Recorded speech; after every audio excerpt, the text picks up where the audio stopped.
তারপর চিন্তা, তারপর হচ্ছে অভিজ্ঞতা।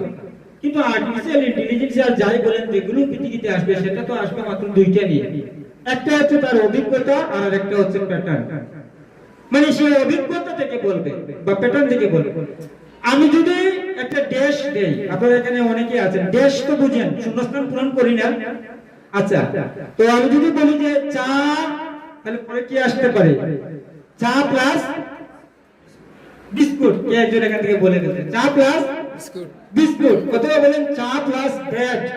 তাহলে এই যে আপনি জানলেন কিভাবে যে চা প্লাস বিস্কুট বা চা প্লাস ব্রেড? কারণ আপনার অভিজ্ঞতা আছে যে চায়ের সাথে সাধারণত মানুষ বিস্কুটই বলে, প্রায় সময় চায়ের সাথে বিস্কুটই বলে, এটা আপনার অভিজ্ঞতা। তো আর্টিফিশিয়াল ইন্টেলিজেন্স সেই অভিজ্ঞতা, কারণ সে আমাদেরকে রিড করতেছে, আমাদের পড়তেছে, আমরা যে লিখতেছি সে পড়তেছে যে চায়ের সাথে মানুষ শুধু বিস্কুটই লিখে, বিস্কুটই লিখে। সেই অভিজ্ঞতা থেকে সে বলে দিচ্ছে যে চা প্লাস বিস্কুট। এখন মানুষ মনে করতেছে যে বাপ রে বাপ, আমি শুধু চা লিখছি, আর্টিফিশিয়াল ইন্টেলিজেন্স কি বিস্কুট বলে গেছে। এটা দিয়ে ভিতরের কথা জানে, প্যাটার্ন মিলাইতে পারলে আপনি পারবেন। সে হাজার হাজার ডাটা পড়ছে, তথ্য পড়ছে, তথ্য পড়ে তোমাকে তথ্যভিত্তিক অভিজ্ঞতা দিচ্ছি, যে অভিজ্ঞতা থেকে এটা বলছে। সে নিমিশেই 1000 বই পড়ে ফেলছে, 1 সেকেন্ডে 70,000 তথ্য সে কি করে ফেলছে, পড়ে ফেলছে। পড়ার পর সে বুঝে ফেলছে যে এটা। আপনি যদি আপনার মোবাইলের কিবোর্ডে লিখেন যে আমি স্কুলে, দেখবেন যে অটোমেটিক্যালি চলে আসছে যাই, যাচ্ছি। তো কথা হচ্ছে যে এইগুলো করতে গিয়ে আসলো, কারণ সে বুঝে ফেলছে যে যখন আপনি বলবেন স্কুলে সাধারণত পড়ে মানুষ যাই বলে। লোয়ার লেভেল আরেকটা ব্যাপার আছে, সেটা হচ্ছে যে তারা কি করতেছে এখন সাধারণ মানুষের ভিডিও নিয়ে এগুলো ইনকাম দিতেছে। যে ইনকাম কেন দিচ্ছে? যে সাধারণ মানুষ কিভাবে কথা বলে, কিভাবে রান্না করে, কিভাবে হাঁটে, কিভাবে খায়, কিভাবে চলাফেরা করে, কিভাবে কাপড় পরে, সেটা তার রিড করা দরকার। সেটা রিড করতে পারলে তো দেখবে যে সেও একজন মানুষ হয়ে উঠতেছে আস্তে আস্তে। কারণ তার দরকার এত ভিডিও নিয়ে আছে, কেন আমাকে টাকা দিবে?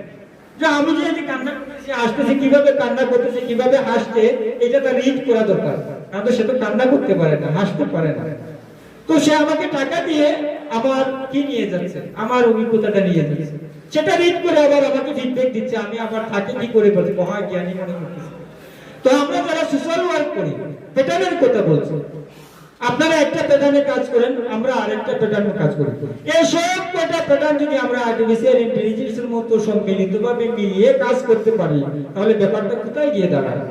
যদি জগন্নাথপুরেই আমরা সেই কাজটা করি, তাহলে তো একটা সুপার পাওয়ার আমাদের জন্য তৈরি হয়ে যাচ্ছে। এই সুপার পাওয়ার দিয়ে জগন্নাথপুরের কোনো কোনায় যদি কোনো দুর্ভোগে মানুষ ডুবে, তাহলে সেই হাত আমাদের সুপার পাওয়ারের হাতে হইতে পৌঁছে যাচ্ছে। তো আমরা যারা এখানে আমাদের যারা সমাজে কাজ করেন, তারা একজন সুপার হিরো, একজন সুপার হিরো এখানে আমাদের তৈরি হচ্ছে, এটা দরকার আছে। যারা বিদেশ থেকে অনুদান দিচ্ছেন, এখানে আমাদের দুজন সদস্য উপস্থিত আছেন, সুলেমান হোসেন আর রেদওয়ান হোসেন। আসলে তারা কি করেন, তাদেরকে আমরা বলি যে এরা হচ্ছে ফুয়েল বা আমাদের পাইপলাইন।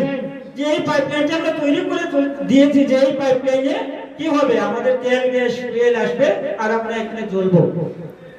তো এই যে পাইপলাইন, মানে এই পাইপলাইনের পিছনে যারা কাজ করছেন, তারা আমাদের এই যে জগন্নাথপুর মাটি ও মানুষের জন্য আত্মমানবিক উন্নয়নের জন্য কাজ করছেন।